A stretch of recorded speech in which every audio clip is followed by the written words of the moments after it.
So yan, morning. Bago kami, aalis kasi kami ngayon, kaya ihabol kong palitan. Ayan. Itong set na itong TMX na pang naka-sidecar. So kasi sasama kami sa motorcade niyan nang sinusuportahan kong Pangulo. Okay. So mga gagamitin natin ito, lahat. So depende yan sa inyo kung ano available sa inyo, pwede naman. Tapos pa sa panlinis, gasolina, brush, tsaka yung syempre yung ipapalit natin. So ito yung stock na dati, kinuha ko lang sa bahay. Ito 15T, tapos ito 44. So pwede na yan pang sidecar kasi hindi naman siya talaga nilalagyan ng mapibigat. And then sa kakabol nating palitan itong gulong na ito, yung harapan lang muna kasi sira na yan Okay, so yun, baklas na guys.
So yan, napakalinis na guys. Ang pinanlinis ko lang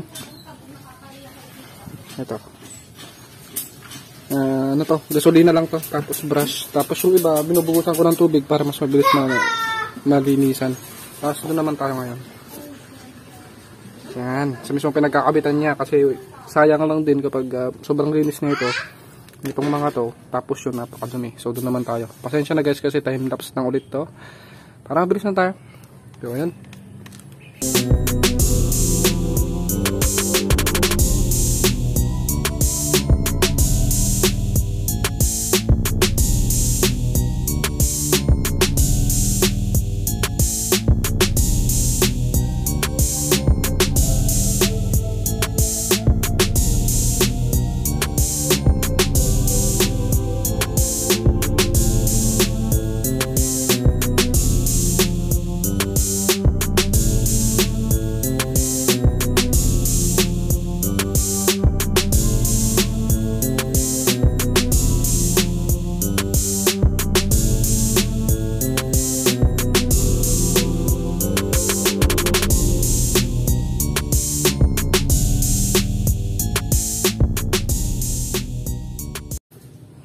So yun guys, malinis na.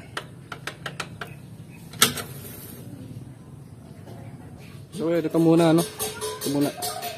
15T. So ordinary lang to.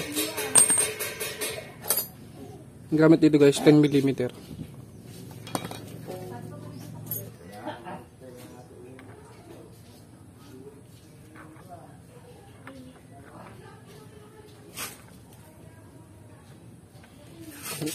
Yan, hindi naman yata pang TMX itong binigay nila.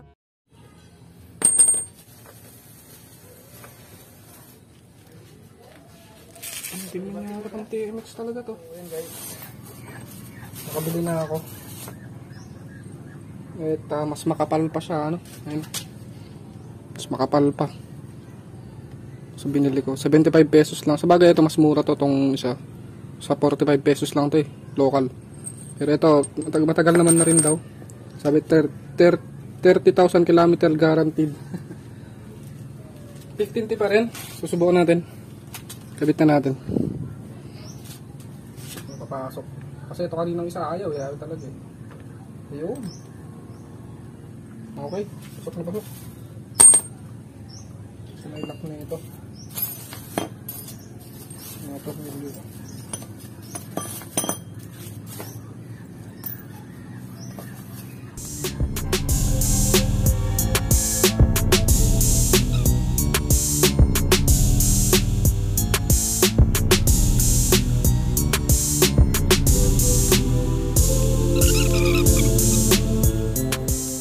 Dito naman tayo.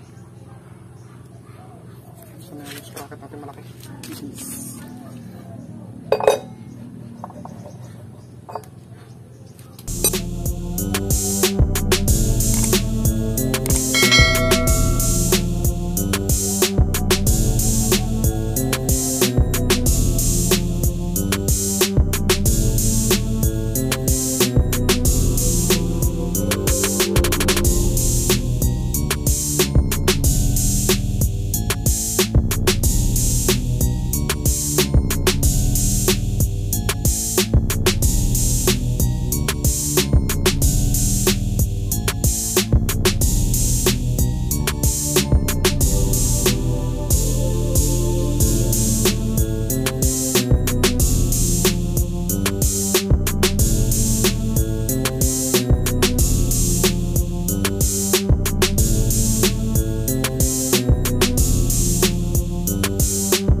So, yun na guys.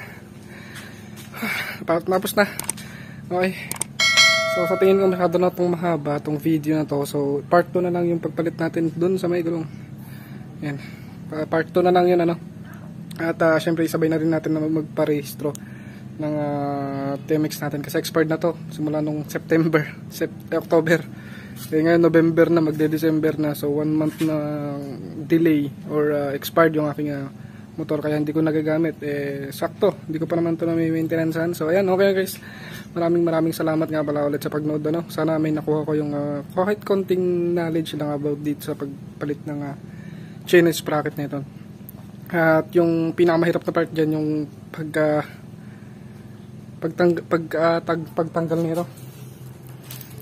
Yan o, hirap.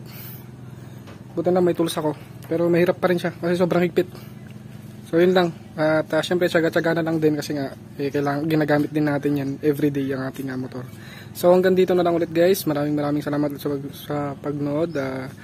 Kung hindi ka pa nakapag-subscribe, mag-subscribe ka na guys, idol, kasi simula ngayon magsisipag na ako mag-vlog. Kasi nung nakarang buwan nagkasakit kasi yung asawa ko. Nag-positive siya. So kaya hindi tayo nakapag-upload. So bye-bye.